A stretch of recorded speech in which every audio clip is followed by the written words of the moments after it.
Last year there was a seminar that was going on. I told Tom about it.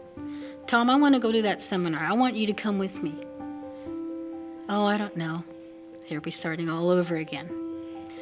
Why? And I am just so upset. He gets sick. His body is breaking down. In one of his hospital stays, I almost lost him. I went home. In fact, the nurses kicked me out of the hospital. I stayed there with him every night, and they said, it's time for you to go home and get a good night's rest. I said, we'll take care of him. Don't worry. We'll take care of him. We have your phone number. We'll get a hold of you if anything goes wrong. I got home. I dropped to my knees, and the house was quiet. And I said, no, Lord, this is not how I want it to be. You're going to make him well. I am not done loving him. I am not done taking care of him. I was so angry at God because he was sick.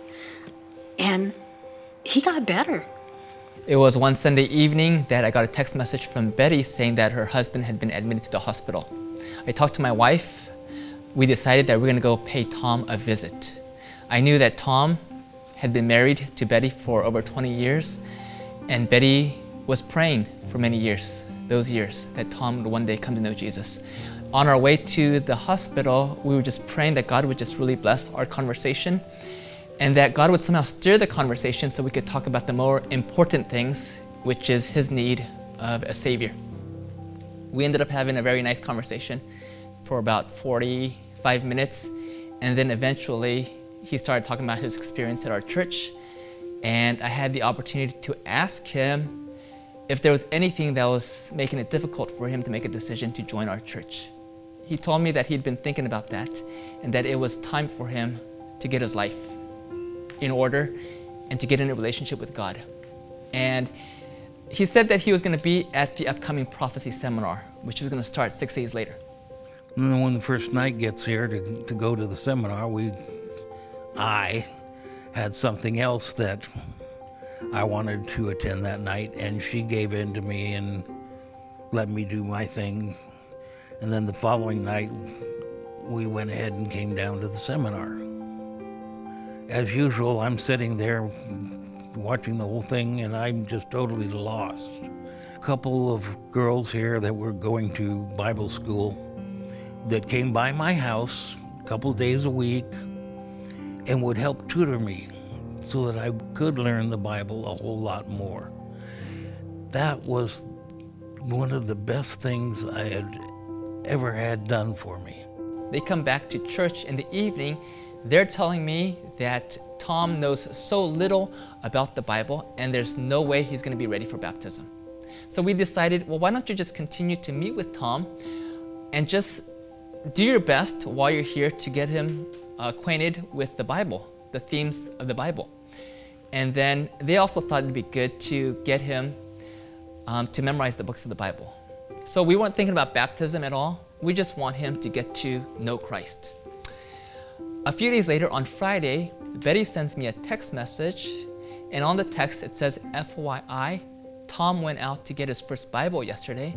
I could see a major change in his life. I'm awestruck. I never thought that if I had went to Jesus, that he would help us with our lives.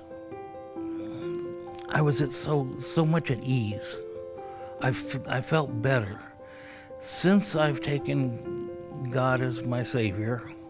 The man that I married is not there. He's gone. The man I wish I had married from the day one is here today. And I thank God for bringing him to me.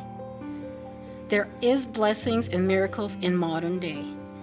He is still working to get us to follow that long and narrow road, narrow path. He's working on everybody's soul. He's working to get as many people as he can to be with him in heaven. And I am happy to have my husband there with me.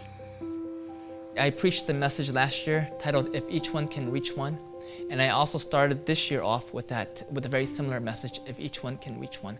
I believe that if we're walking with Jesus and we're praying for souls, I believe that it is possible for each member to win at least one soul to Christ. And if we could simply do that, we would double the size of our church each year.